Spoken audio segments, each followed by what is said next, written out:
بسم اللہ الحمد للہ والصلاۃ والسلام علی رسول اللہ۔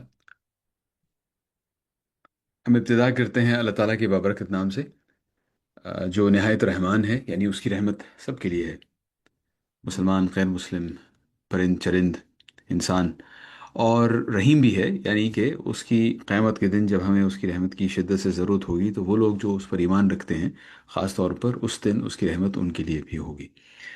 آج ہم کریں گے انشاءاللہ سورۃ التحریم، اور اس کا کانٹیکسٹ وہی ہے جو کہ ہم نے پچھلے ہفتے ڈسکس کیا تھا۔ پچھلے ہفتے ہم نے بات کی تھی سورۃ الطلاق کے بارے میں، اور سورۃ الطلاق کے اندر جو گھرانے کے اندر لوگوں کے حقوق ہوتے ہیں ایک دوسرے کی طرف، ان حقوق کو اگر پورا نہ کیا جائے اور اللہ تعالیٰ اس کو کس طریقے سے ناپسند کرتے ہیں، وہ اس چیز کے بارے میں بات تھی۔ لیکن آج سورۃ التحریم میں اسی سے ملتی جلتی ایک بات ہو رہی ہے، تھوڑے سے فرق کے ساتھ۔ آج ہم اس چیز کے بارے میں بات کریں گے کہ اگر ہم اپنے گھرانے میں رہنے والے وہ لوگ جن سے ہمیں محبت ہے، اگر ہم ان کے طرف ریچ کر ان کی طرف ہمارا میلان اتنا زیادہ ہو جائے کہ ان کی حقوق پورا کرتے کرتے، ان کا خیال رکھتے رکھتے، ان کی باتیں سنتے سنتے اگر کہیں ہم اللہ تعالیٰ کے حقوق پورے نہ کریں، تو اس صورت میں ہم سے جس قسم کی کوتاہی ہوتی ہے، اس کا ذکر ہے سورۃ التحریم کے اندر۔ سورۃ التحریم ایک انتہائی خوبصورت صورت ہے۔ اس کے اندر ایک واقعہ جو کہ اللہ کے نبی صلی اللہ علیہ وسلم کے ذاتی گھرانے میں پیش آیا، اللہ تعالیٰ نے اس کو ہم سب کے سامنے رکھ دیا، اور ہم سب ابتدا میں ہم اس واقعے کو دیکھیں گے اور اس سے جو ہمیں لیسنز مل سکتے ہیں۔ اس کے بعد اللہ تعالیٰ اس چیز کا ذکر کریں گے، کرتے ہیں، یعنی جو جو سینٹرل پارٹ ہے سورت کا، اس کے اندر اللہ تعالیٰ اس چیز کا ذکر کرتے ہیں کہ ہمارے آخرت میں ہمارے اوپر کس قسم کے حالات آنے والے ہیں، اور ہمیں ان کی تیاری کیسے کرنی ہے، خود بھی اور گھر والوں کے ساتھ مل کر بھی۔ اور بالکل اختتام پر اللہ تعالیٰ ہمیں کچھ مثالیں دیں گے، ایسے گھرانوں کی، ایسے گھروں کی جن کے اندر یا جو کچھ لوگ اچھے تھے اور کچھ لوگ اچھے نہیں تھے، اور جو ان لوگوں کے ساتھ پھر آخرت میں کیا ہوا۔ تو آئیے ہم ابتدا کرتے ہیں ابتدائی آیات سے سورۃ التحریم کی۔ اللہ تعالیٰ کہتے ہیں اعوذ باللہ من الشیطان الرجیم، بسم اللہ الرحمن الرحیم۔ یا ایہا النبی، اب یا ایہا النبی یعنی اللہ تعالیٰ مخاطب ہیں اللہ کے نبی محمد صلی اللہ علیہ وسلم سے۔ یہ ذہن میں رکھیے گا کہ جب بھی اللہ تعالیٰ خطاب کرتے ہیں اللہ تعالیٰ کے نبی سے، تو ہم سب، وہ جو اس نبی کے پیروکار ہیں، ہم سب کو فوراً اپنا کان دھر کے سننا چاہیے کہ اللہ کے نبی سے کیا بات ہو رہی ہے۔ ہو سکتا ہے وہ بات ہمارے بارے میں ہو رہی ہو سکتا ہے وہ بات ہمارے لیے ہو رہی ہو سکتا ہے وہ بات سن کر ہمیں اللہ کے نبی صلی اللہ علیہ وسلم کے اندر کوئی مثال نظر آئے۔ تو یہاں پہ اللہ تعالیٰ کہتے ہیں لما تحرم ما احل اللہ لک، اب یہ ایک واقعہ ہے، اس کا ذکر ہو رہا ہے، کوئی واقعہ اللہ کے نبی صلی اللہ علیہ وسلم کی زندگی میں ہوا تھا۔ یہ اس کی تفصیل مختلف کتابوں میں موجود ہے، تفسیر کی جو اسٹینڈرڈ کتابیں ان میں موجود ہے۔ میرے پاس جو 30 منٹ ہوتے ہیں اس میں اتنا وقت نہیں ہے کہ میں اس واقعے کی تفصیل میں جاؤں۔ اللہ کے نبی صلی اللہ علیہ وسلم کے گھر کے اندر کچھ واقعہ ہوا، اور اس واقعے کو عام طور پہ لوگ اس چیز کو پسند نہیں کرتے کہ ان کے ذاتی گھروں کے اندر جو چیزیں ہو رہی ہیں، باتیں ہو رہی ہیں، کوئی ڈگنیفائڈ شخص، مرد یا عورت ہو، وہ اس چیز کو پسند نہیں کرتا کہ گھر کے اندر جو واقعات ہو رہے ہیں، وہ آئیڈیل یہ ہوتا ہے نا وہ گھر کے اندر ہی رہیں۔ لیکن اللہ کے نبی صلی اللہ علیہ وسلم کے گھر میں ہونے والے واقعات اللہ تعالیٰ نے ہم سب کے سامنے رکھ دیے۔ اب یہ ایک بہت بڑی قربانی تھی جو اللہ کے نبی صلی اللہ علیہ وسلم کو دینی پڑی، کیونکہ وہ اللہ کے نبی ہیں، وہ انہیں مثال بنا کے ہمارے سامنے رکھا گیا ہے۔ تو اس مثال کے طور پر ان کے گھر میں کوئی ایسا واقعہ ہوا جو اللہ تعالیٰ نے ہمارے سامنے رکھ دیا۔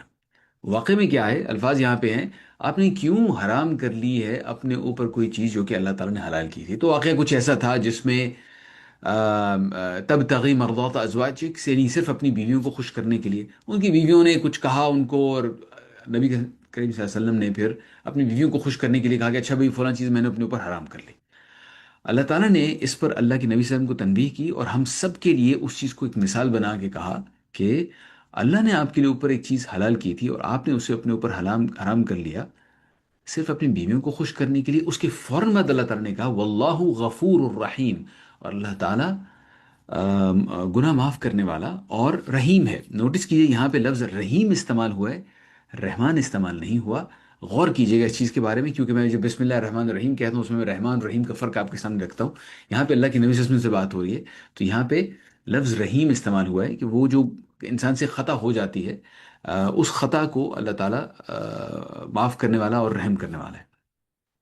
اس کے بعد اللہ تعالیٰ کہتے ہیں قد فرض اللہ لکم تحلۃ ایمانکم، اللہ تعالیٰ نے بھائی آپ کے لیے، نبی کے وسلم نے کوئی قسم کھا لی تھی کہ بھائی میں قسم سے اس کے بعد اللہ کی قسم میں آئندہ اپنے اوپر یہ چیز نہیں کروں گا، لیکن اللہ تعالیٰ کہتے ہیں کہ بھائی قد فرض اللہ لکم تحلت ایمانکم، اللہ تعالیٰ نے تم لوگوں کے لیے ایک طریقہ وضع کر دیا ہے کہ اپنی قسموں سے نکلنے کا. تو وہ جو پہلے ہم دیکھ چکے ہیں وہ کہ وہ قسم سے نکلنے کا کیا طریقہ ہے، وہ طریقہ استعمال کیجئے آپ. واللہ مولاکم، اللہ تعالیٰ ہی آپ کا مولا ہے، اللہ تعالیٰ ہی آپ کا خیال رکھنے والا ہے. وہو العلیم الحکیم، اور وہی ہے، وہ ایک ایک چیز کو جانتا ہے، اور سب سے زیادہ حکمت اللہ تعالیٰ کے پاس ہے. اب یہ جو الفاظ آتے ہیں علیم اور حکیم، اور اللہ تعالیٰ کے نام جب اکٹھے آ جائیں ایک سے زیادہ، تو اس کے پیچھے مسلمانوں کے لیے اس میں ہماری انڈرسٹینڈنگ یہ ہے کہ اللہ تعالیٰ کے نام جو ہیں وہ ہمارا اللہ تعالیٰ کے ساتھ ایک تعلق ہے. اللہ رب العزت، اللہ تو اللہ تعالیٰ کا اپنا نام ہو گیا. اللہ تعالیٰ علیم ہے، وہ ایک ایک چیز کو جانتی ہے. یعنی اگر ہم نے کسی کے سامنے دعا میں ہاتھ اٹھانے اپنے، تو ہمیں وہ دعا میں ہاتھ اس کے سامنے اٹھانے ہیں جو جانتا ہے. اسی طریقے سے اگر ہم نے کوئی فیصلہ کرنا ہے اپنی زندگی کے اندر، تو ہم کسی ایسے شخص سے بات کریں گے نا جو حکمت والا ہے. لیکن یہاں پہ کسی شخص کی بات نہیں ہو رہی، یہاں پہ اللہ رب العزت کی بات ہو رہی ہے، جو کہ الحکیم ہے، جو کہ سب سے زیادہ حکمت والا ہے. تو علیم اور حکیم اللہ تعالیٰ دونوں چیزیں ہیں. اور جو نصیحت اللہ تعالیٰ یہاں پر اللہ کے نبی صلی اللہ علیہ وسلم کو کر رہے ہیں، وہ آپ کے اور میرے لیے بھی ہے کہ جو ہمارے گھر والوں کے ساتھ ہمارے تعلقات ہیں، ان میں ان کا خیال رکھنے کے لیے ہمارے اوپر بہت ساری ذمہ داری ہیں. چاہے مرد ہو عورت کی طرف ذمہ داری ہیں، عورت ہو مرد کی طرف ذمہ داری ہے. اسی طریقے سے ہمارے والدین ہیں، یا ہمارے بچے ہیں، یا بہن بھائی ہیں، یہ گھر کے اندر جو بھی ہمارے افراد ہیں، ان کی طرف ہماری کچھ ذمہ داری ہیں. ان ذمہ داریوں کو پوری کرنے کے لیے کہ ہم کوشش کرتے ہیں، اور اللہ تعالیٰ اس کوشش سے خوش ہوتے ہیں. البتہ اگر اس کوشش کے اندر کوئی ایسی چیز وہ ہم سے مانگ لیں جو کہ اللہ تعالیٰ کے احکامات کی دوسری طرف جا رہی ہو، تو جو حق اللہ تعالیٰ کا ہے ہم وہ حق اللہ تعالیٰ کے پاس ہی رہنے دیں گے. وہ اذ اسر النبی، اب آگے جناب کچھ ایک واقعے کی تفصیل آ رہی ہے. نبی کریم صلی اللہ علیہ وسلم کے گھر میں واقع ہوا. وَإِذْ أَصَرَّ النَّبِيُّ إِلَى بَعْضِ أَزْوَاجِهِ حَدِيثًا، اور جناب ایک دفعہ اللہ تعالیٰ فرما رہے ہیں، اور جب نبی کریم صلی اللہ علیہ وسلم نے اپنی ایک بیگم سے ایک بات کہی رازدارانہ طور پر، یہ راز میں کوئی بات کہی، اور کسی وجہ سے اس بیگم کی گفتگو ہو رہی تھی کسی اور بیگم سے اللہ کے نبی کی، تو اس نے ان امہات المؤمنین میں سے ان زوجہ محترمہ نے وہ بات ان کے منہ سے نکل گئی، وہ کسی طریقے سے وہاں پہنچ گئی. فلما نبأت به، جب انہوں نے وہ چیز کر دی، وأظهره الله عليه، اور اللہ تعالیٰ نے یہ چیز اللہ کے نبی صلی اللہ علیہ وسلم پر ظاہر کر دی. عرف بعضه وأعرض عن بعض، تو نبی صلی اللہ علیہ وسلم نے اپنی اس بیوی کو ازواج مطہرات میں سے اس بیوی کو کسی حد تک خبردار کیا، اور کسی حد تک اس میں سے چیز وہ رہنے دی. تو اس کے بعد فلما نبأها به قالت من أنبأك هذا، تو جب یہ بات اللہ کے نبی صلی اللہ علیہ وسلم نے اپنی اس بیگم کو بتائی کہ بھئی آپ نے فلاں چیز بتا دی آگے، آپ کو یہ میں نے راز میں بات بتائی تھی، آپ نے یہ بات آگے بتا دی، تو انہوں نے کہا کہ بھئی آپ کو یہ کس نے بتایا. اب اس میں اللہ تعالیٰ ہمیں نصیحت کر رہے ہیں کہ جب انسان سے کوئی خطا ہو جائے، اور خطا ہر ایک سے ہو جاتی ہے، جب خطا ہو جائے تو اس وقت ہمارا رویہ یہ ہونا چاہیے فوراً کہ ہاں بالکل ہم سے غلطی ہو گئی تھی، آپ بھی ہمیں معاف کریں، اور ہم اللہ تعالیٰ سے بھی معافی مانگتے ہیں. اور خاص طور پہ یہ معاملہ تھا کسی عام شخص کا نہیں، یہ اللہ کے نبی صلی اللہ علیہ وسلم کا معاملہ تھا، ان سے گفتگو ہو رہی تھی. تو اللہ کے نبی صلی اللہ علیہ وسلم نے جب توقع تو یہ تھی نا کہ وہ فوراً آگے سے کہتی کہ بھائی غلطی ہو گئی، واقعی یہ بات آگے چلی گئی. انہوں نے جب اس طرح کے الفاظ کہے کہ آپ کو کس نے بتایا، تو اللہ کے نبی صلی اللہ علیہ وسلم نے پھر اس کے بعد پھر یہاں تک بات کہہ دی. انہوں نے کہا کہ نبأنی العلیم الخبیر، مجھے اس نے بتایا جو العلیم ہے، جو ہر باریک چیز سے کو جانتا ہے، کا علم ہے اس کے پاس، اور الخبیر ہے، یعنی اس کے پاس ہر چیز کی خبر بھی ہے، جو نئی چیز ہوتی ہے اس کو پتہ ہوتی ہے. پھر اللہ تعالیٰ ان دو ازواج مطہرات سے مخاطب ہیں. اب دیکھیے ایک عام شخص ہوتا ہے نا، میری آپ کی طرح کا ایک جو ریگولر آدمی ہے، ہمارے لیے درجے مطلب ہمارے لیے جو سٹینڈرڈز ہیں، ہمارے جو معیار ہے وہ ایک لیول ہے، اور پھر ایک لیول ہوتا ہے اللہ کے نبی صلی اللہ علیہ وسلم کا. اور جو خواتین اللہ کے نبی صلی اللہ علیہ وسلم کی زوجیت میں ہیں ان کا بھی وہ ایک بڑا ہائی سٹینڈرڈ ہوتا ہے. اب جب سٹینڈرڈ ہائی ہوتا ہے تو اس کے بعد تنبیہ بھی ہائی ہوتی ہے. یعنی ہم سے کوئی چھوٹی موٹی غلطی ہو جائے، ہم اللہ تعالیٰ سے معافی مانگتے ہیں، تو انشاءاللہ وہ معاملہ رفع دفع ہو جائے گا. ہماری اللہ تعالیٰ سے دعا ہے کہ اللہ تعالیٰ ہمیں معاف کر دیں گے. لیکن اللہ کے نبی صلی اللہ علیہ وسلم کی ازواج مطہرات میں سے کسی سے وہ غلطی ہوتی ہے تو اللہ تعالیٰ کی طرف سے سخت تنبیہ آتی ہے، وہ ایک سٹینڈرڈ ذرا ان کے لیے اونچا سیٹ کیا جاتا ہے، کیونکہ ان کو ان کا درجہ بھی اونچا ہے، انہیں ریوارڈز بھی، یعنی ان کو جو ثواب ملے گا وہ بھی کہیں زیادہ درجے کا ہے۔ تو یہاں پہ اللہ تعالیٰ کہہ رہے ہیں ان خواتین سے مخاطب ہو کے، ان تتوبہ، اگر تم دونوں توبہ کرتی ہو، اللہ، اللہ تعالیٰ کی طرف، فقد سغت قلوبکما، تو تمہارے دل تو اس طرف مائل ہو ہی چکے ہیں، یعنی آپ کے دل میں آلریڈی یہ بات آ چکی ہے کہ مجھے توبہ کرنی چاہیے، آپ کے دل میں آ گیا ہے، تو اب اپنے منہ سے آپ توبہ کہہ دیجئے۔ وَإِن تظاهر عَلَيْهِ فَإِنَّ اللَّهَ فَهُوَ مَوْلَاهُ وَجِبْرِيلُ وَصَالِحُ الْمُؤْمِنِينَ وَالْمَلَائِكَةُ بَعْدَ ذَلِكَ ظَهِيرٌ۔ اور اگر آپ نے اس کے بجائے یہ کیا جناب کہ آپ دونوں نے آپس میں نبی کریم صلی اللہ علیہ وسلم کے اوپر پریشر ڈالنے کے لیے گروپ بنا لیا، تو پھر اس صورت میں آپ یہ دیکھ لیجئے کہ ان کا، نبی کریم صلی اللہ علیہ وسلم کا خیال رکھنے والے اللہ ہیں، جبریل علیہ السلام، اور تمام نیک اہل ایمان، تمام نیک مسلمان، اور تمام فرشتے ان کے مددگار ہوں گے۔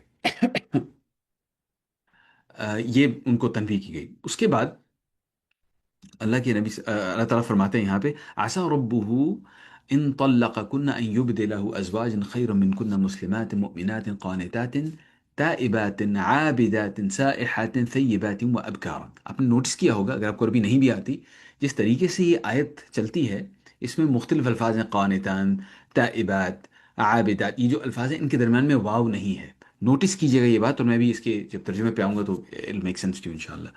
اللہ تعالیٰ یہاں پہ ابھی تک اسی تنبیہ کو چلا رہے ہیں ان دو ازواج مطہرات کو، کہ اگر آپ کو یہ بات پسند نہیں ہے، بعید نہیں کہ اللہ تعالیٰ پھر اللہ کے نبی صلی اللہ علیہ وسلم سے کہیں کہ اپنی بیویوں کو، تمام بیویوں کو چھوڑ دیں، اور اللہ تعالیٰ کو پھر ان کو ایسی بیویاں عطا کریں آپ کے بدلے میں، جو آپ سے بہتر ہوں گی، سچی مسلمان ہوں گی، با ایمان، اطاعت گزار، توبہ گزار، عبادت گزار، روزہ دار، اور چاہے وہ ایسی ہوں جن کی پہلے شادی ہو چکی تھی اور اس کے بعد بیوہ ہو گئیں یا طلاق ہو گئی ان کو، یا پھر وہ باقی رہو۔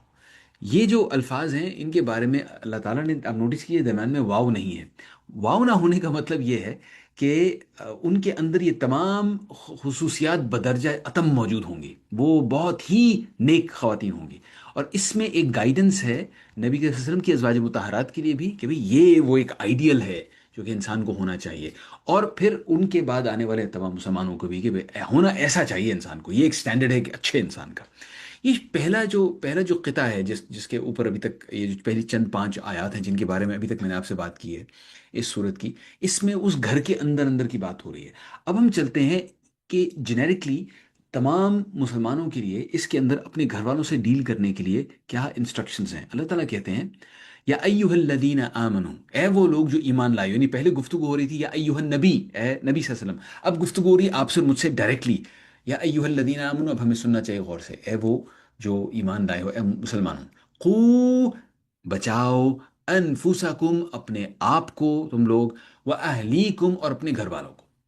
یعنی اللہ تعالیٰ ہمیں ایک وارننگ دے رہے ہیں کہ اے مسلمانوں، بچاؤ اپنے آپ کو اور اپنے گھر والوں کو۔ کسی سے بچاؤ؟ نارن، آگ سے بچاؤ، وقودها الناس والحجارہ، ایک ایسی آگ سے بچاؤ جس کا فیول، جس کا ایندھن جو جلتی ہے کس چیز سے؟ لوگ اور پتھر۔ یہ جو قرآن شریف کی ایک ایسی آیت ہوتی ہے نا جو انسان کے کانوں پر زور سے آ کے لگتی ہے، اور انسان اپنے دل میں فوراً یہ محسوس کرتا ہے جھٹکا سا، یہ ان آیات میں سے ایک ہے۔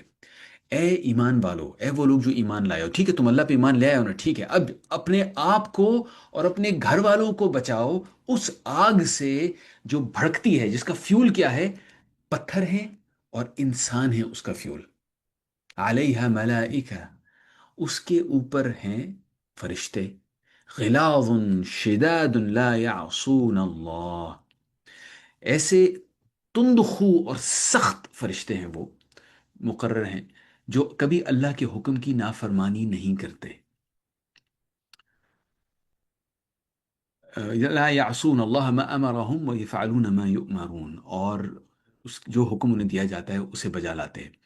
اللہ کے نبی صلی اللہ علیہ وسلم اپنی بیٹی حضرت فاطمہ رضی اللہ تعالیٰ عنہ کو یہ کہا کرتے تھے، اپنی پھوپھی حضرت صفیہ رضی اللہ عنہ کو کہا کرتے، اب یہ گھر کی خواتین ہیں نا، ان سے اللہ کے نبی صلی اللہ علیہ وسلم کو بہت محبت تھی، انہیں کہا کرتے تھے کہ میری بیٹی فاطمہ، میری پھوپھی صفیہ، آپ اپنے آپ کو قیامت کے دن کے لیے تیار کیجئے، اپنے آپ کو آپ نے آگ سے بچانے، کیونکہ اس دن میں آپ کا کچھ نہیں کر سکوں گا۔ اللہ کے نبی صلی اللہ علیہ وسلم ان کو یہ کہہ رہے ہیں کہ صرف اس لیے کہ چونکہ آپ کے ابا جان یا آپ کے بھتیجے اللہ کے آخری رسول ہیں تو اس لیے آپ بچ جائیں گے، ایسے نہیں ہونے والا۔ آپ کو جو کچھ کرنا ہے وہ خود کرنا ہے۔ اب یہاں پہ ایک لیسن ہمارے لیے بھی ہے، ہر مرد اور ہر عورت اپنی ذات کے اندر خود اپنے لیے ذمہ دار ہے۔ ہمارے گھر والے چاہے جتنے اچھے ہوں یا برے ہوں، اس سے فرق نہیں پڑتا کہ ہمارے ساتھ کیا ہوگا۔ ہم انفرادی طور پر رسپانسبل ہیں اپنے لیے، اور ہماری جو ذاتی ذمہ داری ہے وہ یہ ہے کہ ہم نے اپنے آپ کو اس آگ سے بچانا ہے جس کا اللہ تعالیٰ یہاں پہ ذکر کر رہے ہیں۔ ایک ایسی آگ جس کے اندر انسان ڈلیں گے تو اس سے بھڑکے گی، پتھر ڈلیں گے تو اس سے بھڑکے گی۔ اب سوچ لیجئے کہ کتنی خوفناک آگ ہے وہ۔ آپ نے اور میں نے، ہم نے اپنے آپ کو انفرادی طور پر اس سے بچانا ہے۔ ہاں، یہ ہو سکتا ہے کہ ہم اپنے گھر والوں کے لیے نصیحت کریں، یہ ہو سکتا ہے ہم اپنے گھر والوں کے لیے ایک اچھی مثال بنیں، یہ ہو سکتا ہے کہ ہم اپنے گھر والوں کے لیے اللہ تعالیٰ سے دعا کریں، بالکل، اور یہ سب کچھ ہمیں کرنا ہے کیونکہ اس کی ذمہ داری اللہ تعالیٰ ہمیں دے رہے ہیں یہاں پہ، کہ صرف اپنے آپ کو نہیں، اپنے گھر والوں کو بھی بچانا ہماری ذمہ داری ہے۔ قیامت کے دن ہم سے پوچھا جائے گا اس چیز کے بارے میں کہ بھائی اپنے آپ کے حوالے سے کیا کیا تھا، جان کے میں اپنے آپ کو بالکل ٹھیک کیا تھا جناب، میں نے اپنے لیے سب کچھ کیا، میں نے کام کیے وغیرہ۔ پھر یہ بھی پوچھا جائے گا گھر والوں کے ساتھ کیا کیا تھا۔ پھر انسان کم از کم وہاں پہ حجت تمام کر سکے، یا میرے رب میں نے تو یہ کوشش کی، میں نے یہ کوشش کی، میں نے یہ کوشش کی، تو ایک اچھی نصیحت کے طور پہ ایک اچھی خوبصورت طریقے سے وہ کوشش ضرور کرنی چاہیے۔ اس کے بعد اللہ تعالیٰ کہتے ہیں یا ایہا الذین کفروا لا تعتذروا اليوم، اے وہ لوگ جنہوں نے کفر کیا ہے، اے کافرو۔ اب اس دن، وہ قیامت کے دن کیا کہیں گے؟ وہ اللہ تعالیٰ ان سے کہیں گے اے کافرو، آج معذرتیں پیش نہ کرو، آج وہ دن نہیں ہے معذرتیں پیش کرنے کا۔ اللہ تعالیٰ ہمارے سامنے ایک سین وہ ڈسکرائب کر رہے ہیں، کیونکہ وہ سین ہمارے لیے ابھی وہ مستقبل میں ہونا ہے۔ اللہ رب العزت کو سب کچھ پتا ہے کہ اس دن کیا ہوگا۔ یوں سمجھیے کہ اللہ تعالیٰ کے لیے تو وہ یوں ہے جیسے ہو چکا ہے۔ لا یا ایھا الذین کفروا لا تعتذروا اليوم انما تجزون ما کنتم تعملون، تمہیں وہی جزا دی جا رہی ہے اسی چیز کی جو تم کام کرتے رہے ہو، یہ جو کام کر کے آئے ہو اسی کی جزا تمہیں آج دی جا رہی ہے۔ آج معذرتیں پیش کرنے کی کوشش نہ کرو۔ پھر آتی ہے جناب اس خطے کی آخری آیت ہے، آیت نمبر 8۔ اللہ تعالیٰ یہاں پہ کہتے ہیں یا ایھا الذین آمنو۔ اب پھر روئے سخن اللہ تعالیٰ کی گفتگو کس سے ہو رہی ہے؟ آپ سے اور مجھ سے ہو رہی ہے، مسلمانوں سے ہو رہی ہے۔ اے وہ لوگ جو ایمان لائے ہو، توبو الی اللہ، توبہ کرو اللہ تعالیٰ کی طرف۔ اور توبہ کرنے کا مطلب کیا ہوا؟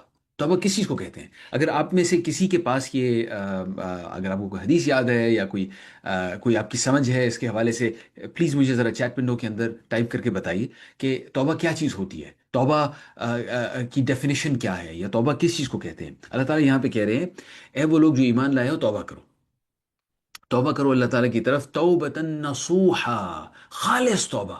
خالص توبہ یعنی ہمارے دل کے اندر بالکل ایک اللہ تعالیٰ کی طرف ہمارا رخ ہو، اور ہمیں اس کے اندر اچھی طرح دل میں یہ خیال ہو کہ یار میں نے جو کیا وہ صحیح نہیں تھا، مجھے ایسے نہیں کرنا چاہیے تھا، اور میں مڑتا ہوں، میں اپنے رب کی طرف واپس مڑتا ہوں، میں نے جو کچھ کیا مجھ سے غلطی ہو گئی، مجھے یہ نہیں کرنا چاہیے تھا، میں اپنے رب کی طرف واپس مڑتا ہوں۔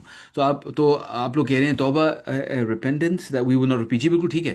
الٹیمیٹ ریگریٹ، یہ بھی ٹھیک ہے، یعنی کہ دل کے اندر سخت ندامت ہو، کیونکہ اللہ کے نبی صلی اللہ علیہ وسلم کا ایک فرمان ہے جس میں انہوں نے کہا توبہ ندامہ، یعنی کہ ندامت محسوس کرے انسان اپنے آپ پہ، تو بالکل صحیح ہے وہ جو ریگریٹ جس کا آپ نے ذکر کیا، اور اس کے بعد پھر ارادہ کرے کہ ریپیٹ نہیں کرے گا، کہ دوبارہ نہیں کرے گا۔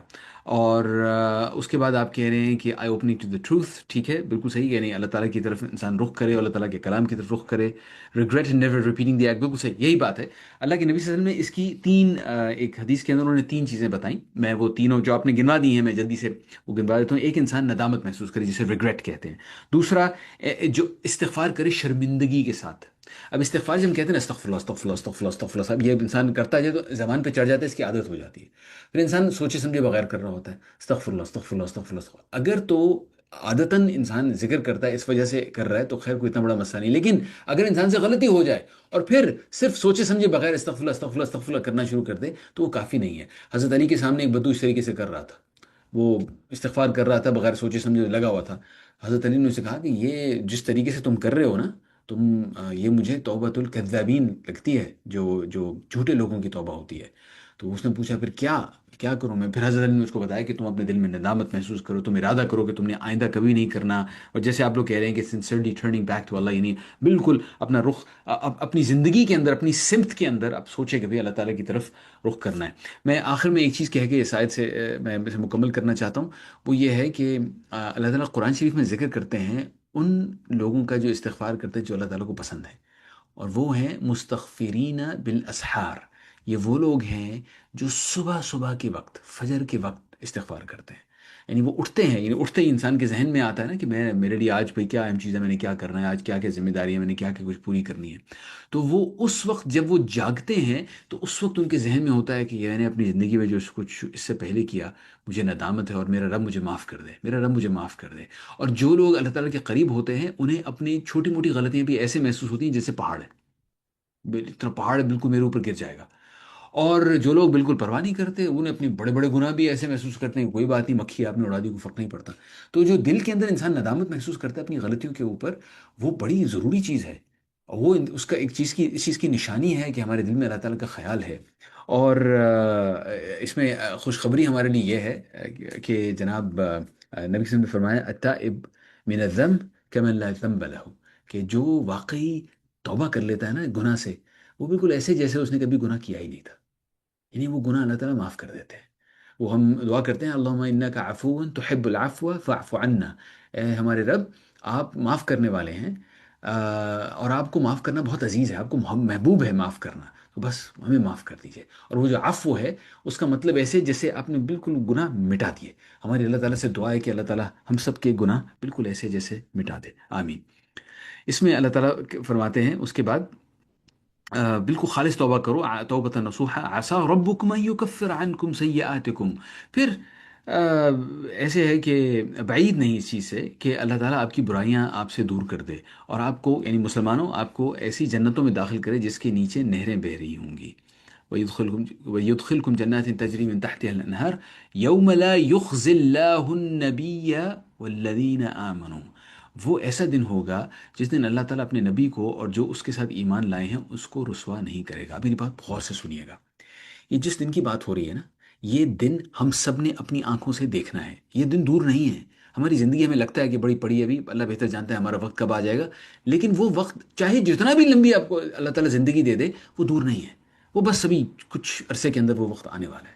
وہ آنکھیں بند ہو جائیں گی، ہم جائیں گے قبر کے اندر 6 فٹ نیچے، اور اس کے بعد ہماری برزخ کی زندگی شروع، اعمال ختم. اب میری بات یہ غور سے سنیے گا جو کہ اس آیت میں اللہ تعالیٰ نے یہاں پہ بتائی ہے. برزخ کا وقت ختم ہوگا، ہم نکلیں گے اپنی قبر سے، اور وہ دن شروع ہو چکا ہوگا جس کا یہاں پہ ذکر ہو رہا ہے. اللہ تعالیٰ اس دن کا ذکر کر رہے ہیں جس دن اللہ تعالیٰ اپنے نبی کو رسوا نہیں کرے گا، اور وہ لوگ جو اس کے ساتھ ایمان لائے ہیں ان کو رسوا نہیں کرے گا، کیونکہ اس دن باقی لوگ بہت سخت رسوا ہوں گے. بہت اہم ہے کہ ہم اپنی زندگی کے اندر اس لیسن کو اپنی زندگی میں کسی نہ کسی طریقے سے امپلیمنٹ کریں کہ اس دن کی تیاری کرنی ہے. اصل میں ہم آئے ہیں اس ایک دن کی تیاری کے لیے. وہ رزلٹ ہے ملنے والا دن ہے، اور یہ ایگزام ہے. اگر ایگزام ہال کے اندر ہی ہم نے یہ سوچا کہ میری پوری مطلب جو کچھ میری کوشش ہونی ہے اور میری ریلیکسیشن ہونی ہے، جو کچھ ہونا ہے وہ ایگزام ہال کے اندر ہونی ہے، تو وہ ایگزام میں ہم رہ گئے. ایگزام کے اندر ہی ہم نے کوشش کرنی ہے تاکہ ہم رزلٹ والے دن کامیاب ہو سکے. وہ جو رزلٹ والا دن ہے اس کے اندر اللہ تعالیٰ کہہ رہے ہیں کہ اللہ تعالیٰ اپنے نبی کو اور جو اس کے ساتھ اہل ایمان لائے ہوں گے ان کو رسوا نہیں کریں گے. اللہ تعالیٰ ہم سب کو ان میں شامل کرے. آپ سب کہیے آمین، اور میں بھی کہتا ہوں آمین. اللہ تعالیٰ ہماری ٹوٹی پھوٹی سی جو دعائیں وہ اللہ تعالیٰ قبول فرما رہے ہیں. اس کے بعد اللہ تعالیٰ کہتے ہیں کہ اس دن معاملہ کیا ہوگا.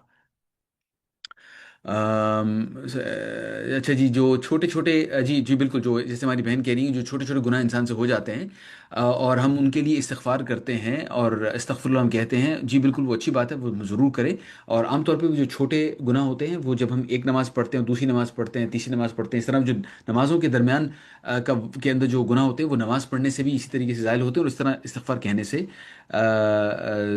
زائل ہو سکتے ہیں. اچھا جی، can we do it daily since the translation resonates with us more than constructing it to Ramadan. جی جی بالکل، you suppose to do it all the time. Actually یہ استغفار جو ہے، یہ اللہم انک عفو تحب العفو فاعف عنا، یہ صرف رمضان کے لیے نہیں ہے. You suppose to do it for the rest of the year. آپ ضرور کہا کیجیے اس کو، اور ریگولرلی یہ کیا کیجیے. اور وہ ہے نا، جیسے میں ابھی آپ سے کہہ رہا تھا، سجدے کے اندر فجر کے وقت یا فجر سے بالکل پہلے اگر آپ نفل نماز پڑھیں، سجدے میں جا کر سبحان ربی العلیٰ سبحان ربی العلیٰ سبحان ربی العلیٰ کہنے کے بعد بھی ہم یہ دعا کر سکتے ہیں اللہم انک عفو تحب العفو فاعف عنا، کہ بھئی اللہ تعالیٰ آپ مجھے معاف کر دیں. اس کے بعد جب آپ نے وہ نماز ختم کر لی، اس کے بعد آپ نے ہاتھ اٹھائے اللہ سے دعا کر لی، اس وقت کہیے دل میں مطلب آتے آگے پیچھے آتے جاتے کسی وقت ضرور کہیے جی بالکل بالکل، تو اللہ تعالیٰ کی ایک مرضی ہوتی ہے اور اللہ تعالیٰ کا ایک نظام ہوتا ہے جس سے ہم واقف نہیں، اور آپ صحیح کہہ رہی ہیں کہ وہ نظام کئی دفعہ ہمارے سامنے کچھ ایسے سائنس نظر آتے ہیں اور ہمیں خیال ہی آتا ہے کہ کیا کیا مطلب میں کہاں، میری کیا چھوٹی سی ذات، اور کیا اللہ رب العزت، اور اللہ رب العزت میرے دل کا حال جانتا ہے، اور اس طریقے سے معاملہ ہو گیا۔ اس چیز پہ بھی انسان کو جتنے سجدے انسان کرے وہ کم ہے۔ اچھا جی، اس کے بعد پھر اللہ تعالیٰ یہاں پہ کہتے ہیں کہ والذین آمنوا معہ، اس کے بعد اللہ تعالیٰ وہ ذکر کرتے ہیں کہ اس دن معاملہ کیا ہوگا۔ اب وہ جب ہماری پیشی ہوگی اللہ تعالیٰ کے سامنے، اللہ تعالیٰ نے ہمارے اعمال کا معاملہ کر دیا، اب ہر شخص کا معاملہ انفرادی ہو رہا ہے۔ جن لوگوں نے پبلکلی دوسرے لوگوں کو رسوا کیا تھا ان کے گناہ جو ہے وہ دوسروں کو پتہ چل رہے ہوں گے، ادروائز انڈیویجولی پتہ چل گیا کیا ہوا۔ اب اس کے بعد تاریکی ہے، رات ہو گئی، یعنی اس قیامت کے دن کی بھی رات ہو گئی ہے، اور لوگوں کو کہا جا رہا ہے کہ اب آپ چلیے، اب وہ جا رہے ہیں، اپنی طرف سے لوگ جا رہے ہیں جنت کی طرف، لیکن تاریکی ہے، روشنی اور کوئی ہے نہیں اوپر سے، اور اس گھپ اندھیرے کے اندر جو واحد روشنی ہے وہ روشنی ہے جو اللہ تعالیٰ نے عطا کی ہے۔ اللہ تعالیٰ روشنی عطا کریں گے مسلمانوں کو، اور وہ روشنی ہوگی نورہم یسعى بین ایدیہم و بایمانہم، اور وہ روشنی ہوگی، وہ نور ایسا ہوگا جو انسان کے سامنے بھی جا رہا ہوگا اور اس کی دائیں طرف بھی جا رہا ہوگا، اور وہ جیسے اعمال تھے اس کی ساتھ کو ریلیٹ کریے، اتنے ہی جیسے اعمال تھے اتنی ہی پھر وہ روشنی ہوگی۔ کچھ لوگ ہوں گے ان کی روشنی بالکل یہ قدموں کے سامنے اتنی، اور کچھ لوگ ہوں گے جناب ان کی روشنی ہوگی دو شہروں کے درمیان، یعنی جو نبی صلی اللہ علیہ وسلم نے فرمایا تھا کہ مدینہ اور صنعاء کے درمیان، یعنی half of the Arabian peninsula, اتنا زیادہ آپ یوں سمجھ لیجیے کہ اسلام آباد سے ملتان تک کا جو فاصلہ ہے، اتنی زیادہ روشنی ان کو دی جائے گی۔ تو وہ جو اتنی ساری روشنی ہوگی، ظاہری بات ہے ان کے اعمال کے مطابق ہے، اللہ تعالیٰ ان سے زیادہ خوش ہوئے۔ اس دوران کچھ ایسے لوگ ہوں گے وہاں پر ان مسلمانوں کے ساتھ جن کے پاس روشنی نہیں ہوگی، اور وہ اندھیرے میں ٹھوکریں کھاتے پھر رہے ہوں گے۔ یہ ہوں گے وہ منافقین جو اوپر اوپر سے مسلمان لگتے تھے لیکن ان کے دل کے اندر ایمان نہیں تھا۔ ان منافقین کو دیکھ کر جو مومنین تھے ان کو بھی خوف آنا شروع ہو جائے گا، اللہ تعالیٰ کی خشیت ان پہ طاری ہو جائے گی، اور وہ اس وقت بھی اللہ تعالیٰ سے دعا کرنی شروع کر دیں گے۔ وہ دیکھیں گے بھائی ان کے پاس روشنی نہیں، یہ کہیں میری روشنی بھی نہ چلی جائے، میں نے بھی دنیا میں بڑے گناہ کیے تھے۔ تو اس وقت وہ دعا کریں گے، یقولون ربنا اتمم لنا نورنا، اے ہمارے رب ہمارا یہ جو نور ہے اس کو مکمل کر دے یار میرے رب، یا میرے رب یہ بجھ نہ جائے، یہ جو روشنی آپ نے مجھے دی ہے یہ بجھ نہ جائے۔ اچھا، اس روشنی کو انکریز کرنے کے جو طریقے ہیں وہ تو ظاہری بات ہے ہمارے اعمال ایسے ہونے چاہیے، لیکن اس کے ساتھ ساتھ جناب جب ہم وضو کرتے ہیں نا، تو وضو کرنا ہے مثال کے طور پہ کہ اگر وہ کوہنی تک ہے تو اگر اس کو تھوڑا سا بڑھا لیں تو وہ جو یہ جو ہماری جسم کے باڈی پارٹس ہیں نا وضو والے، ان سے بھی نور نکلے گا، غرم محجلین، یہ ان سے بھی نور نکلے گا۔ تو اللہ کے نبی صلی اللہ علیہ وسلم نے کہا کہ اگر اس کو آپ تھوڑا سا اور بڑھا لیں، یعنی بالکل مکمل پیار سے اچھا خوبصورت طریقے سے وضو کیا کیجیے، اور پھر اس سے بھی ہمیں روشنی ملے گی۔ اور یہاں پر جناب وہ جیسے میں نے بتایا اس آیت کے اندر، وہ جو اہل ایمان ہوں گے اللہ تعالیٰ ہمیں ان میں شامل کرے، وہ اس وقت جناب بڑی پریشان ہوں گے کہ یہ میرا نور بھی نہ چلا جائے۔ وہ بندہ ہمارے ساتھ نماز پڑھا کرتا تھا جناب، بڑا جناب پکا نمازی تھا، اور وہ دیکھنے میں تو ایسا لگتا تھا، اور جناب وہ ہا اور عین اور اس طرح وہ عربی بولا کرتا تھا، اور دیکھنے میں بڑا مولوی صاحب لگتا تھا، لیکن اب یہاں پر چل رہا ہے جناب نہ اس کا نور نہ کچھ، میں بھی کہیں اسی طریقے سے میرا بھی نور بھی نہ چلا جائے، اور میرا نور گیا تو اس کا مطلب ہے کہ گئے، کیونکہ وہ منافقین جو ہیں ان کے اور مؤمنین کے درمیان میں پھر بیریئر آ جائے گا، کیونکہ ان کو کہا جائے گا جاؤ پیچھے نور اپنا لے کے آؤ، جب وہ مڑیں گے ان کے درمیان بینہما حجاب، تو ان کے درمیان میں بیریئر آ جائے گا اور معاملہ ختم، صرف وہ جو باقی بچ جائیں گے وہی جائیں گے پھر صراط کی طرف، پل صراط وہ جس کے اوپر سے گزرنا ہے۔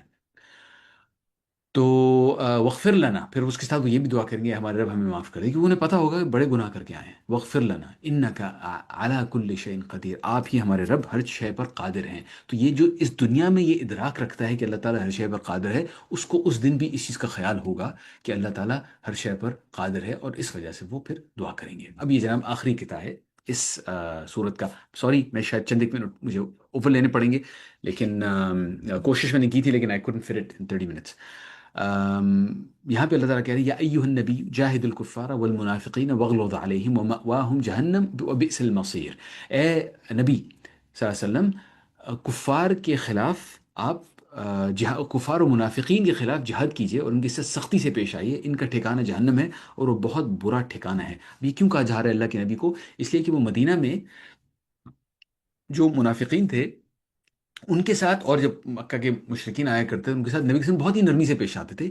نبی کے وسلم اپنی ذات کے اندر، اپنی عادت کے طور پہ، اپنی پرسنالٹی کے طور پہ بہت ہی نرم انسان تھے. تو اس نرمی کے اوپر اللہ تعالیٰ ان کو کہہ رہے ہیں کہ وغلظ علیہم، آپ سختی سے پیش آئیے. ان کے لیے ضروری ہے کہ ان کے ساتھ آپ سختی سے پیش آئیے، ورنہ یہ آپ کے لیے مسائل پیدا کر رہے ہیں، مسلمانوں کے لیے مسائل پیدا کر رہے ہیں، آپ کی نرمی کا غلط استعمال کر رہے ہیں. ضرب اللہ مثلا للذین کفروا. اب اللہ تعالیٰ جناب ایک مثال دیتے ہیں. ضرب اللہ مثلا للذین کفروا، جو کافروں کے معاملے میں اللہ تعالیٰ مثال دیتے ہیں. امرأۃ نوح و امرأۃ لوط. اللہ تعالیٰ نوح اور لوط علیہ السلام کی بیویوں کو بطور مثال پیش کرتے ہیں. اب جناب یہ چند ایک ایگزامپلز آ رہی ہیں، مثالیں آ رہی ہیں. حضرت نوح علیہ السلام کی بیوی اور حضرت لوط علیہ السلام کی بیوی. كانتا تحت عبدین من عبادنا صالحین، ہمارے دو نیک بندوں کے ساتھ تھیں وہ. فخانتاہما، تو انہوں نے خیانت کی. خیانت کیا کی جناب؟ کہ وہ جو گھر کی باتیں تھیں وہ جا کر باہر اپنی قوم کے لوگوں کو بتا دیتی تھی. حضرت لوط علیہ السلام کی بیوی حضرت لوط علیہ السلام کے گھر کے معاملات جا کے باہر بتاتی تھی، یعنی وہ سائڈ پہ تھی اپنی قوم کے. حضرت لوط علیہ السلام، ان کی بیٹیاں ایک سائڈ پہ، اللہ تعالیٰ کے نیک بندے تھے، اور جو ان کی بیوی تھی وہ دوسری سائڈ پہ. اسی لیے جب حضرت لوط علیہ السلام وہاں سے نکلے تو بیوی وہیں پہ رہ گئی، اور اللہ تعالیٰ نے حکم دیا تھا کہ تمہاری بیوی نہیں آئے گی، وہ بیوی وہیں پہ رہ گئی، اور جو پتھراؤ ہوا تو پوری قوم کے ساتھ وہ بھی تباہ ہو گئی. اسی طریقے سے حضرت نوح علیہ السلام کی بیوی بھی ایسی ہی تھی. وہ اپنی، وہ جو باقی اپنے قوم کے لوگ تھے وہ ان کی طرف تھی اور کافر تھی. اور حضرت نوح علیہ السلام کا ایک بیٹا بھی انہی لوگوں میں شامل تھا. تو یہاں پہ اللہ تعالیٰ میں مثال یہ دے رہے ہیں کہ یہ ممکن ہے کہ نیک لوگ ہوں اور ان کے گھرانے کے اندر کچھ برے لوگ بھی ہوں. ضروری نہیں ہوتا کہ سب لوگ ایک ہی طرح کے ہوں. اور ہمیں یہ آیات ہمارے سامنے آتی ہیں تو ہمارے دل سے دعا نکلتی ہے کہ ہمارے رب ہمیں معاف کر دے اور ہمارے گھر والوں کو بھی سب کو معاف کر دے. ہم بھی گناہ گار ہیں، وہ بھی گناہ گار ہیں. فخانتاہما فلم یغنی عنہما من اللہ شیئا، تو صرف اس لیے کہ ان کے میاں جو تھے وہ اللہ کے نبی تھے، یہ ان کو نہیں بچا سکی یہ چیز. فلم یغنی عنہما من اللہ شیئا وقیل ادخلا النار مع الداخلین، اور ان سے کہا گیا کہ بھائی اب داخل ہو جاؤ تم دونوں جہنم میں، داخل ہو جاؤ جہنم کی آگ میں. وضرب اللہ مثلا، اب ایک دوسری مثال اللہ تعالیٰ دے رہے ہیں، یہ آخری دو آیات ہیں. وضرب اللہ مثلا للذین آمنوا، اور جناب اللہ کے نیک بندوں کے لیے اللہ تعالیٰ اس کے بعد مثال دے رہے ہیں. امرأۃ فرعون، فرعون کی بیوی کی، حضرت آسیہ علیہ السلام. اذ قالت، جب انہوں نے کہا رب ابن لی عندک بیتا فی الجنہ، میرے رب میرے لیے بنا دیجئے جنت میں اپنے پاس ایک گھر. اب یہ دعا اتنی زبردست ہے کہ میرے اساتذہ جو ہیں جو وہ اس کی مثال دیا کرتے ہیں. یہ کتنی امیزنگ دعا ہے کہ یہ خاتون ایک بہت عالیشان محل میں رہتی ہوں گی، اپنے شوہر سے نالاں ہیں اس کے ظلم کی وجہ سے، اور اللہ تعالیٰ سے دعا کر رہی ہیں وَنَجِّنِي مِن فِرْعَوْنَ وَعَمَلِهِ وَنَجِّنِي مِنَ الْقَوْمِ الظَّالِمِينَ، اور مجھے ظالم قوم سے بھی بچا لیجئے اور فرعون سے بھی بچا لیجئے، اس کے عمل سے بھی بچا لیجئے. نوٹس کیجئے دعا کیا ہے. دعا یہ نہیں کہ مجھے جنت دے دے، دعا یہ نہیں کہ مجھے جنت میں گھر دے دے، دعا یہ ہے کہ مجھے جنت میں اپنے پاس گھر دے دے. تو اے اہل ایمان، دعا کیا کرو اللہ رب العزت کی شان کے مطابق، دعا کیا کرو اونچی. اللہ کے نبی سے فرمایا کہ جب تم دعا کیا کرو جنت کے لیے تو جنت الفردوس کی دعا کیا کرو، چھوٹی موٹی نے بڑی اونچی دعا کیا کرو. مجھے معلوم ہے میں اس قابل نہیں ہوں، لیکن دعا کرنی اپنے رب سے جنت الفردوس کی. یہاں پہ انہوں نے دعا کی کہ مجھے گھر بنا دیجئے اپنے پاس جنت میں. تو اگر انہوں نے دعا کی تو ہم بھی کریں گے دعا، ہمیں بھی کرنی چاہیے ایسی دعا. یہ ایک مثال تھی جناب ایک خاتون کی جس میں شوہر برا تھا اور بیگم بہت نیک تھی. ومریم ابنت عمران التي احصنت فرجها، اور پھر حضرت مریم علیہ السلام، عمران کی بیٹی حضرت مریم علیہ السلام، التي احصنت فرجها، جنہوں نے اپنی شرمگاہ کی حفاظت کی تھی. فیہ فنفخنا فیہ من روحنا، پھر اللہ تعالیٰ نے اپنے طرف سے ان کے اندر ایک روح پھونک دی. وصدقت بکلمات ربها، اور اپنے رب کے ارشادات کی اور ان کی وکتبہ، اور ان کی کتابوں کی تصدیق کی. وکانت من القانتین، اور اطاعت گزار لوگوں میں سے تھی وہ. یہاں پہ جناب ایک مثال اس صورت کے اندر آخری آ گئی کہ ایک خاتون جو کہ خود بھی نیک تھی، گھر والے بھی نیک تھے، اور جنہوں نے ان کی کفالت کی، تربیت کی، وہ تھے حضرت زکریا علیہ السلام. وہ اللہ کے نبی تھے، ان کے رشتہ دار بھی تھے. تو یہ ایک ایسا گھرانہ ہو گیا جس کے اندر جو خاتون بھی نیک اور گھر والے بھی نیک. پھر ہم نے اس سے پہلے ایک ایسے گھرانے کی بات کی، فرعون کے گھرانے کی، جس میں فرعون بہت برا، بیوی نیک. اس سے پہلے ہم نے اللہ کے تعالیٰ نے ایسے گھرانوں کی بات کی جس کے اندر میاں جو تھے وہ نیک تھے اور چند ایک بچے نیک تھے، اور بیویاں اور شاید چند ایک بچے جو تھے وہ برے تھے، تو گھرانوں کے اندر بھی اس طرح کی مختلف پاسبلٹیز آ گئی، صرف ایک پاسبلٹی رہ گئی. وہ اگر آپ میں سے کوئی براؤنی پوچھ لینا چاہتا ہے تو آپ بتا دیجئے، ایک پاسبلٹی رہ گئی. وہ کون سی پاسبلٹی ہے؟ اور قرآن شریف میں ایک اور جگہ پر ایک صورت میں اس کا ذکر ہے، جو کہ ہم اپنے پچھلے چند ایک سیزنز میں ایک دفعہ وہ کر چکے ہیں، ایک ایسے گھرانے کا ذکر جس کے اندر، لیٹس سی اگر کوئی چیٹ ونڈو میں ٹائپ کر سکتا ہے. میرے پاس وقت بہت کم ہے، تو چلے میں آپ سے شیئر کر لیتا ہوں. ابو لہب، جزاک اللہ خیر، بارک اللہ فیک، بالکل صحیح. آئی ایم شیور آپ سے بیشتر لوگ اس چیز کے بارے میں سوچ رہے ہوں گے. یہ وہ ایک ایسا گھرانہ تھا جس کے اندر میاں جناب اگر ایسا ہے تو بیوی سونے پہ سہاگا، مطلب ورس دین ہم. ابو لہب اور اس کی بیوی ام جمیل، ان کے حوالے سے ہم سورۃ الہب کر چکے ہیں، جس کے اندر وہ گھرانہ تھا جس کے اندر دونوں بہت برے تھے، اور ان کے بارے میں اللہ تعالیٰ نے بتایا کہ تبت یدا ابی لہب وتب ما اغنى عنه ماله وما كسب سيصلى نارا ذات لهب وامرأته حمالة الحطب. ان کا بھی، اس کا بھی، ابو لہب کا بھی اور بیوی کا بھی جو انجام تھا وہاں پہ، وہ اللہ تعالیٰ نے اس کا وہاں پہ ذکر کیا. اچھا جناب، اب ہم آج کا ہوم ورک کر لیتے ہیں جلدی سے بفور وی ہیڈ آؤٹ. یہ تو آج کا ہوم ورک بتانے کے وقت میں ایک چیز ایمفسائز کر دوں. آج ہم نے 27واں پارہ مکمل کر لیا الحمدللہ. معذرت چاہتا ہوں، 28واں پارہ مکمل کر لیا الحمدللہ. انشاءاللہ اگلے ہفتے سے ہم 27واں پارہ شروع کریں گے. سو آج کے جو ہم نے چند ایک چیزیں کی ان کے حوالے سے، ایک تو اس صورت کو آپ ذرا سن لیجئے گا، دوسرا وضو احتیاط سے اور بڑھا چڑھا کے کیجئے، تیسرا اللہ تعالیٰ کی شایان شان دعا کیا کیجئے، ہم نے اس کا ذکر کیا، اور چوتھا اپنے گھر والوں کے لیے مثال بنیے، ان کو نصیحت کیجئے اور ان کے لیے دعا کیجئے. اللہ تعالیٰ آپ کو بھی اور مجھے بھی عمل کرنے کی توفیق عطا فرمائے. انشاءاللہ آپ سے اگلے ہفتے ملاقات ہوگی 4:30 بجے. جزاکم اللہ خیر. سبحانک و بحمدک، اشہد ان لا الہ الا انت، استغفرک واتوب الیک. والعصر ان الانسان لفی خسر الا الذین آمنوا وعملوا الصالحات وتواصوا بالحق وتواصوا بالصبر. وإياكم.